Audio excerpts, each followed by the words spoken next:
Sebagai pakar teologi, Pendeta Yahya Yopi Waloni sangat mengetahui teori-teori yang ada dalam agama Islam. Meskipun masih beragama Kristen, Yahya memandang teori apapun yang ada di Islam sangat benar. Islam pun mampu menceritakan peradaban dunia dari yang lalu sampai sekarang.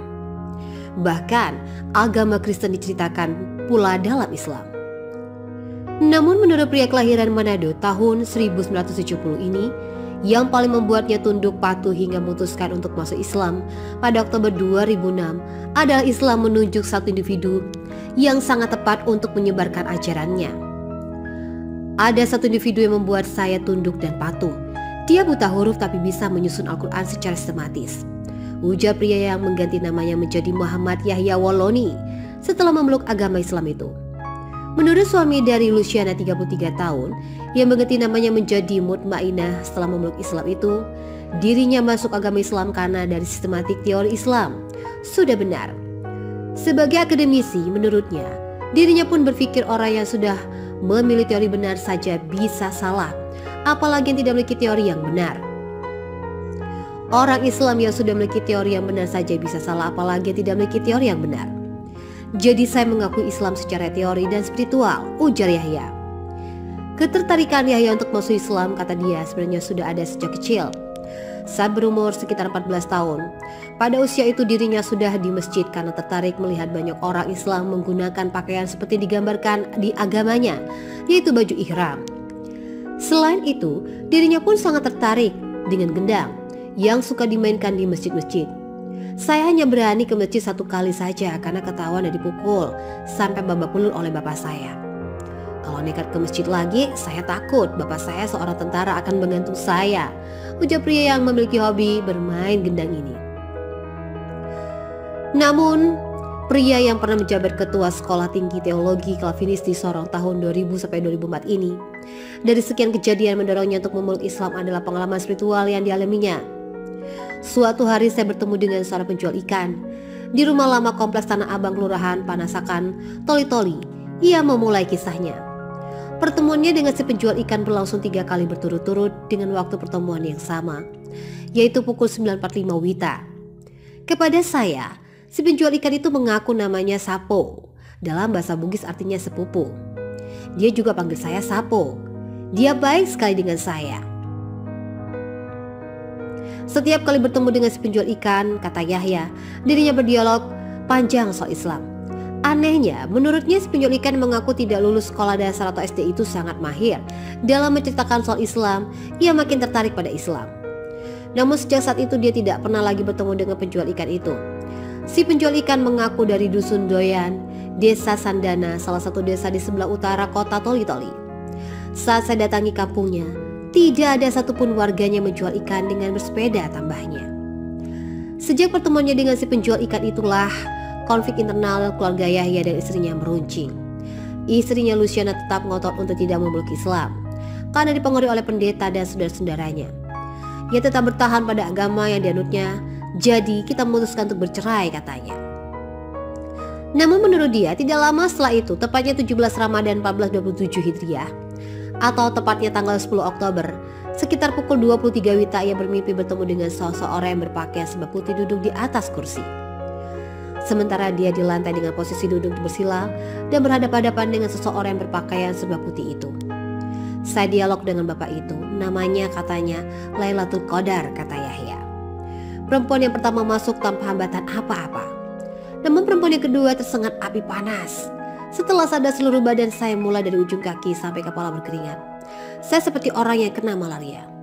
Saya sudah minum obat tapi tidak ada perubahan. Tetap saja begitu, ujarnya. Setelah diceritakan kepada istrinya, kata dia istrinya semakin tidak percaya dan ingin bercerai dengan Yahya.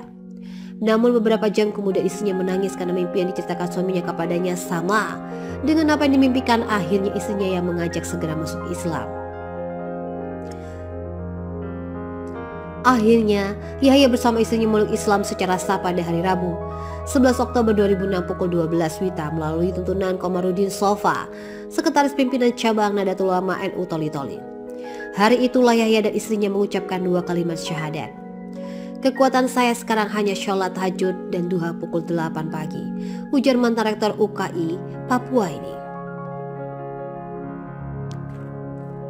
Sebagai pakar teologi, Pendeta Yahya Yopi Waloni sangat mengetahui teori-teori yang ada dalam agama Islam. Meskipun masih beragama Kristen, Yahya memandang teori apapun yang ada di Islam sangat benar. Islam pun mampu menceritakan peradaban dunia dari yang lalu sampai sekarang. Bahkan agama Kristen diceritakan pula dalam Islam. Namun menurut pria kelahiran Manado tahun 1970 ini, yang paling membuatnya tunduk patuh hingga memutuskan untuk masuk Islam pada Oktober 2006 adalah Islam menunjuk satu individu yang sangat tepat untuk menyebarkan ajarannya. Ada satu individu yang membuat saya tunduk dan patuh. Dia buta huruf tapi bisa menyusun Al-Quran secara sistematis, ujar pria yang mengganti namanya menjadi Muhammad Yahya Waloni setelah memeluk agama Islam itu. Menurut suami dari Luciana 33 tahun yang mengganti namanya menjadi Mutmainah setelah memeluk Islam itu, dirinya masuk agama Islam karena dari sistematik teori Islam sudah benar. Sebagai akademisi, menurutnya dirinya pun berpikir orang yang sudah memilih teori benar saja bisa salah, apalagi yang tidak memiliki teori yang benar. Orang Islam yang sudah memiliki teori yang benar saja bisa salah, apalagi yang tidak memiliki teori yang benar. Jadi saya mengakui Islam secara teori dan spiritual, ujar Yahya. Ketertarikan Yahya untuk masuk Islam, kata dia, sebenarnya sudah ada sejak kecil. Saat berumur sekitar 14 tahun, pada usia itu dirinya sudah di masjid karena tertarik melihat banyak orang Islam menggunakan pakaian seperti digambarkan di agamanya, yaitu baju ihram. Selain itu, dirinya pun sangat tertarik dengan gendang yang suka dimainkan di masjid-masjid.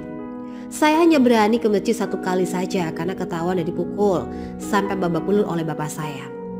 Kalau nekat ke masjid lagi, saya takut bapak saya seorang tentara akan menggantung saya, ujar pria yang memiliki hobi bermain gendang ini. Namun, pria yang pernah menjabat ketua Sekolah Tinggi Teologi Calvinis di Sorong tahun 2000 sampai 2004 ini, dari sekian kejadian mendorongnya untuk memeluk Islam adalah pengalaman spiritual yang dialaminya. Suatu hari saya bertemu dengan seorang penjual ikan di rumah lama kompleks Tanah Abang, Kelurahan Panasakan, Toli-Toli. Ia memulai kisahnya. Pertemuannya dengan si penjual ikan berlangsung 3 kali berturut-turut dengan waktu pertemuan yang sama, yaitu pukul 9.45 WITA. Kepada saya, si penjual ikan itu mengaku namanya Sapo. Dalam bahasa Bugis artinya sepupu. Dia juga panggil saya Sapo. Dia baik sekali dengan saya. Setiap kali bertemu dengan si penjual ikan, kata Yahya, dirinya berdialog panjang soal Islam. Anehnya, menurutnya si penjual ikan mengaku tidak lulus sekolah dasar atau SD itu sangat mahir dalam menceritakan soal Islam. Ia makin tertarik pada Islam. Namun sejak saat itu dia tidak pernah lagi bertemu dengan penjual ikan itu. Si penjual ikan mengaku dari Dusun Doyan, Desa Sandana, salah satu desa di sebelah utara kota Toli-Toli. Saat saya datangi kampungnya, tidak ada satupun warganya menjual ikan dengan bersepeda, tambahnya. Sejak pertemuannya dengan si penjual ikan itulah konflik internal keluarga Yahya dan istrinya meruncing.